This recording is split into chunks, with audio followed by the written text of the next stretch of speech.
بسم اللہ الرحمن الرحیم۔ السلام علیکم۔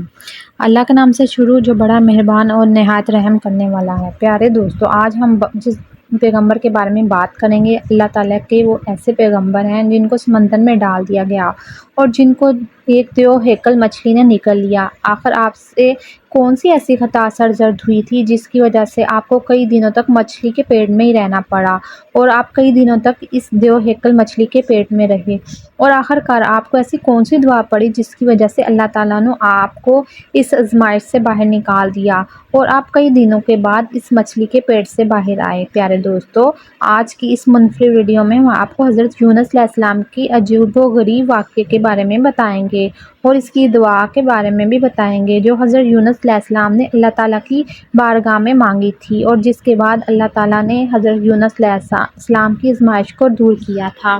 اور اس دعا کو جو بھی مصیبت زدہ پڑے گا، اللہ تعالیٰ اپنے فضل و کرم سے اس کی تمام پریشانیوں کو دور کر دے گا۔ پیارے دوستو، حضرت یونس علیہ السلام اللہ تعالیٰ کے ایک بہت ہی پیارے پیغمبر گزرے ہیں۔ حضرت یونس علیہ السلام کو اللہ تعالیٰ نے بنی اسرائیل کی طرف مبعوث فرمایا۔ پیارے دوستو، یاد رہے قوم بنی اسرائیل وہ واحد قوم ہے جس کی طرف اللہ تعالیٰ نے سب سے زیادہ انبیاء کرام کی مبعوث فرمایا، اور اللہ تعالیٰ نے حضرت یونس علیہ السلام کو نبوت عطا فرمائی اور آپ علیہ السلام کو عراق کے مشہور شہر نینوا کے لوگوں کی طرف دین حق کی دعوت دینے کا حکم فرمایا۔ اللہ تعالیٰ نے جب حضرت یونس علیہ السلام کو نبوت عطا فرمائی تو اس وقت ان کی عمر 28 سال تھی۔ چنانچہ اللہ تعالیٰ آپ کے حکم کے مطابق حضرت یونس علیہ السلام اہل نینوا کو ایک عرصے تک دعوت حق دیتے رہے اور انہیں اللہ تعالیٰ کی وحدانیت کی طرف بلاتے رہے، لیکن اہل نینوا نے آپ کی اس بات پر کوئی کان نہ دھرا اور وہ اسی طرح آپ اپنے گناہوں اور برائیوں کے اندر مبتلا رہے۔ لیکن اس کے باوجود بھی حضرت یونس علیہ السلام نے اپنی قوم کو اللہ کی وحدانیت کی طرف بلاتے رہے اور گناہوں سے منع فرماتے رہے۔ حضرت یونس علیہ السلام نے کئی سالوں تک اپنی قوم کو دعوت حق کی تبلیغ کی، لیکن وہ قوم اپنے گناہوں سے باز نہ آئی اور اسی طرح اللہ تعالیٰ کی نافرمانیوں اور گناہوں میں مبتلا رہی۔ اہل نینوا کی مسلسل سرکشی مخالفت نے جب حضرت یونس علیہ السلام کو دل برداشتہ کر دیا تو حضرت یونس علیہ السلام نے اپنی قوم کی نافرمانیوں کو دیکھ کر ان سے سخت ناراض ہوئے اور ان کے لیے اللہ تعالیٰ سے عذاب الہی کی بدعا کی، اس بستی سے روانہ ہو گئے۔ پھر جب آپ اپنی قوم کے لیے بدعا کرنے کے بعد اس بستی سے باہر نکلے تو چلتے چلتے دریائے فرات کے کنارے پر پہنچ گئے اور وہاں آپ کو مسافروں سے بھری ہوئی ایک کشتی نظر آئی جو جانے کے لیے بالکل تیار تھی۔ چنانچہ آپ علیہ السلام اس کشتی میں سوار ہو گئے۔ کشتی ابھی کچھ دور ہی گئی تھی کہ اللہ تعالیٰ کی طرف سے خوفناک طوفانی ہوائیں چلنے لگیں اور اس خوفناک طوفانی ہواؤں کے اندر وہ کشتی ڈگمگانے لگی۔ چنانچہ ان طوفانی ہواؤں کے اندر کشتی کے ڈوبنے کا خطرہ مزید بڑھ گیا تو اس وقت تمام مالکوں نے اپنے عقیدے کے مطابق کہا کہ معلوم ہوتا ہے کہ اپنے آقا سے کوئی بھاگا ہوا غلام اس کشتی میں سوار ہو گیا ہے۔ چنانچہ جب تک اس غلام کو کشتی سے باہر نہ نکال دیا جائے تب تک اس سے مصیبت سے نجات نہیں حاصل ہو سکتی۔ چنانچہ اس کی یہ بات سن کر حضرت یونس علیہ السلام کے دل میں خیال آیا کہ میں اللہ کی وحی کا انتظار کیے بغیر ہی اپنے قوم کے لیے بدعا کی اور وہاں سے چلا آیا۔ شاید اللہ تعالیٰ کو میرا یہ عمل پسند نہ ہو اور اس وجہ سے یہ آثار نمودار ہوئے ہیں۔ چنانچہ یہ منظر دیکھ کر حضرت یونس علیہ السلام نے ان ملحوں سے کہا کہ میں ہی وہ بھاگا ہوا غلام ہوں جو اپنے آقا سے بھاگ کر یہاں اس کشتی میں سوار ہوا ہوں۔ مجھے کشتی سے نیچے پھینک دو تاکہ یہ طوفان رک جائے۔ مگر کشتی میں سوار تمام مسافر اور ملحہ آپ کے بارے میں خوب جانتے تھے، آپ کو ایک نیک انسان سمجھتے تھے۔ وہ تمام لوگ آپ کی شرافت سے خوب واقف تھے۔ اس کے بعد یہ طے پایا کہ قرعہ اندازی کی جائے، جس کا نام قرعہ اندازی میں نکلے گا اس کو کشتی سے باہر پھینک دیا جائے گا۔ چنانچہ سب کی رائے کے مطابق قرعہ اندازی کی گئی اور پہلی ہی دفعہ میں حضرت یونس علیہ السلام کا نام نکل آیا۔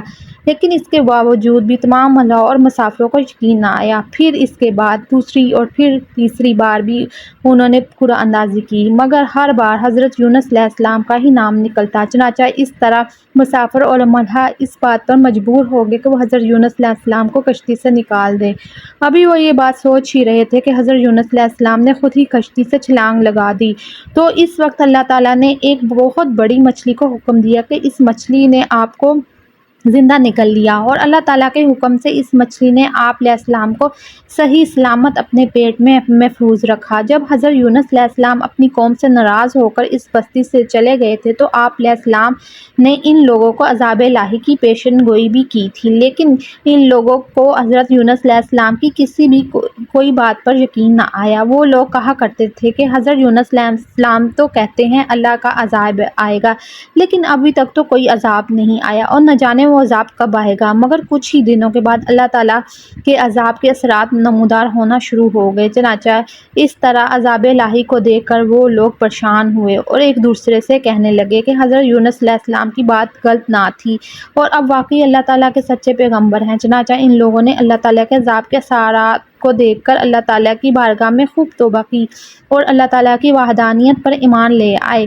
اللہ تعالیٰ سے اس عذاب کے ٹل جانے کی دعا کرنے لگے۔ تو اسی وقت اللہ تعالیٰ نے ان لوگوں کی توبہ قبول فرمائی اور ان کو اس عذاب سے محفوظ رکھا۔ پیارے دوستو، ادھر حضرت یونس علیہ السلام مچھلی کے پیٹ میں زندہ تھے اور اللہ تعالیٰ کی وحی کا انتظار کیے بغیر ہی قوم کو چھوڑ آنے پر نادم تھے۔ تو اسی وقت حضرت یونس علیہ السلام نے اللہ کی بارگاہ میں اپنی خطا کی معافی مانگی اور یہ دعا پڑھی: اے رب العالمین، تیرے سوا کوئی معبود نہیں، تو ہی یکتا ہے اور میں تیری پاکی بیان کرتا ہوں، بے شک میں خود ہی ظالم ہوں۔ چنانچہ جب اللہ تعالیٰ نے حضرت یونس علیہ السلام کی یہ درد بھری دعا سنی، لا الہ الا اللہ انت سبحانک انی کنت من الظالمین، تو اس دعا کو اپنی بارگاہ میں قبول فرمایا اور حضرت یونس علیہ السلام کو اس آزمائش سے نجات دی۔ اس وقت اللہ تعالیٰ نے مچھلی کو حکم دیا کہ وہ حضرت یونس علیہ السلام کو صحیح سلامت دریا کے کنارے پر ڈال دے۔ تو اسی وقت اس مچھلی نے اللہ تعالیٰ کے حکم کی تعمیل کرتے ہوئے حضرت یونس علیہ السلام کو ساحل کے کنارے پر ڈال دیا، اور اس طرح حضرت یونس علیہ السلام 40 دن تک مچھلی کے پیٹ میں رہے، اور 40 دن کے بعد اللہ تعالیٰ نے آپ کی دعا قبول فرمائی اور اس آزمائش سے آپ کو نجات بخشی۔ جب آپ مچھلی کے پیٹ سے باہر آئے تو آپ کی حالت بہت زیادہ کمزور ہو چکی تھی اور آپ زمین پر گر گئے۔ تو اسی وقت اللہ تعالیٰ نے آپ کے قریب ایک بیل لگائی اور آپ اس کے سائے میں آرام کرنے لگے، جس سے آپ کی طبیعت کچھ بہتر ہوئی۔ تو آپ علیہ السلام نے اس درخت کے سائے میں ایک جھونپڑی بنائی اور اس جھونپڑی میں رہنے لگے۔ چنانچہ کچھ عرصے بعد وہ بیل سوکھنے لگی اور یہ ماجرا دیکھ کر حضرت یونس علیہ السلام بہت زیادہ پریشان اور دکھی ہوئے، کیونکہ حضرت یونس علیہ السلام اس بیل سے بہت محبت کرنے لگے تھے۔